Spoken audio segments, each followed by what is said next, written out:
Atlantida është një ishull legjendar i përmendur në dialogjet e Platonit, Timeo dhe Kritia, të shkruara rreth vitit 360 para.e.s. Sipas Platonit, Atlantida ishte një fuqi detare e madhe që ekzistonte përtej shtyllave të Herkulit.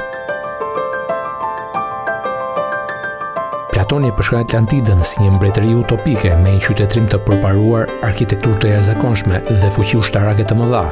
Ai pohoi se Atlantida u zhduk në det me një ditë dhe natë fatkeqe pas një tërmeti dhe përmbytjeje të dhunshme. Ka pasur një debat të gjatë nëse Atlantida ishte një vend historik i vërtet apo një shpikje e Platonit. Shumë studiues besojnë se Platoni e krijoi tregimin e Atlantidës si një alegori për të ilustruar idetë e tij politike dhe filozofike.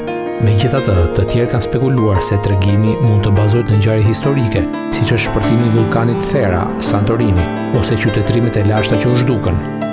Gjatë shekujve janë propozuar teori të shumta për vendodhjen e Atlantidës, duke përfshirë vendet në Mesdhe, Oqeanin Atlantik dhe vende të tjera.